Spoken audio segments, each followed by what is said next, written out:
دوسروں کا ناحق مال مت کھائیے، اس سے دل کا سکون اور رزق میں برکت ختم ہو جاتی ہے۔ میرا ماننا تو یہ ہے کہ اگر آپ کسی کے ساتھ بلکہ بڑھ کر زندگی میں کسی پر احسان کر کے چلیں، ہمیشہ کوشش یہ کریں کہ ہمیشہ لوگوں کے ساتھ 2 قدم آگے بڑھ کر چلیں۔ لیکن جس معاشرے کے اندر آج ہم رہ رہے ہیں، اس میں ہر شخص دوسرے کا مال کھانے کے چکر میں ہے۔ ہر شخص اگر اس نے مثال کے طور پر اگر آپ نے اپنے بچوں کو کسی اسکول میں ایڈمیشن کروا دیا ہے تو اسکول میں حالات یہ ہیں کہ ایک تو فیسز بہت زیادہ ہیں، ایک عام جو بندہ ہے اس کی جو ایوریج انکم ہے اس سے بہت زیادہ فیسز کی جو فیس سٹرکچر ہے وہاں پر ایگزسٹ کرتے ہیں۔ اور میں اکثر یہ بات کہتی ہوں، اسکول والوں سے بھی یہ بات کہتی ہوں، میں کہتی ہوں یہ شیخ سعدی شیرازی کا دور ہوتا تو لوگ میلوں دور سیکھنے کے لیے آتے، لیکن انفارچونیٹلی بدقسمتی سے ایسا نہیں ہے۔ ہم نے بڑی بڑی بلڈنگز کے اندر پڑھاتے تو وہی بیسک سٹرکچرز ہی ہیں نا۔ تو یعنی اگر میں ہمیشہ اس بات کو کوٹ کرتی ہوں کہ لا آف گریویٹیشن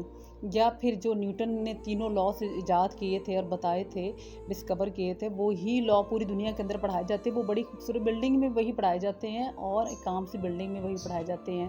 لیکن میرا اس پہ اسٹرانگ کنسرن یہ ہے کہ 3 مہینے جو سمر ویکیشنز ہوتی ہیں اور اسکول والے بچوں کی فیسز لے لیتے ہیں۔ اللہ تعالیٰ فرماتے ہیں کل کاسب حبیب اللہ، یعنی محنت کرنے والا اللہ کا دوست ہے اور آپ کو اپنی محنت کے عوض ہی پیسہ جو ہے وہ دوسروں سے لینا چاہیے۔ لیکن یہاں پر اسکول والے تو کوئی محنت نہیں کر رہے ہیں بلکہ دوسروں کا پیسہ اپنی پاکٹ میں ڈال رہے ہیں، یعنی یہ ناحق مال کھانے کے زمرے میں ہی آتا ہے۔ اسی طرح اگر آپ کسی آرگنائزیشن کے ساتھ کام کرتے ہیں تو کیا ہوتا ہے کہ اگر آپ نے مہینہ کام کیا تو آرگنائزیشن آپ کو 10 دن کا پے کرنے کے چکر میں ہوتی ہے، وہ 20 دن کے پیسے خود اپنے پاکٹ میں ڈالنے کے چکر میں ہوتی ہے۔ یعنی ہم وہاں پر بھی دوسرے کا ناحق مال کھانے کے ہی ارادے سے چیزیں کر رہے ہوتے ہیں، اور ہم جتنا بھی پیسہ جمع کر لیں ایونچولی ہم نے اس دنیا کو خیر بات کہنا ہے خالی ہاتھ ہی۔ تو تیسری جو امپورٹنٹ چیز ہے، جو کیپٹل سٹیز کے اندر لاہور، اسلام آباد، کراچی اور جتنے بڑے شہر ہیں، اس میں جو لینڈ لارڈس ہیں، جو مالک مکان ہیں، وہ کرائے جس طرح سے بڑھاتے جا رہے ہیں، ایک عام بندے کی جو فائنینشیل سچویشن ہے اس وقت وہ اتنی پور ہے، جس طرح مہنگائی بڑھتی جا رہی ہے اور حالات خراب دن بدن ہوتے جا رہے ہیں،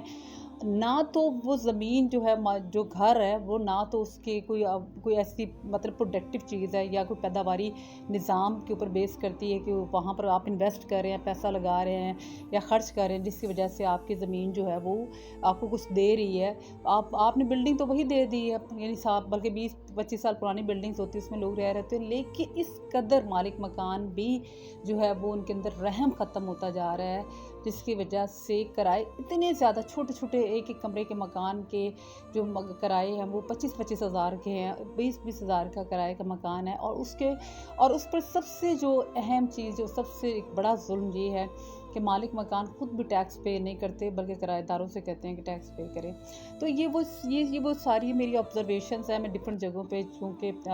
ٹریننگز کراتی ہوں، لوگوں کو سمجھانے کا، سکھانے کا کام ہے، تو لوگوں کی اس طرح کی کمپلینٹس سنتی رہتی ہوں، تو میں نے سوچا کہ اس کے اوپر بات کی جائے۔ اور میرا خیال ہے کہ اگر اللہ تعالیٰ فرماتا ہے کہ تم زمین والوں پر رحم کرو تو اللہ تعالیٰ تم پر رحم کرے گا، لیکن ہم چونکہ ایک دوسرے پر رحم کرنے کے لیے تیار نہیں، تو اللہ تعالیٰ نے بھی مجھے اب تو یہ لگتا ہے کہ شاید ہماری دعائیں قبول نہ ہونے کے پیچھے بھی ایک بہت بڑی وجہ یہ ہے کہ ہم نے ایک دوسرے پر رحم کرنا چھوڑ دیا ہے۔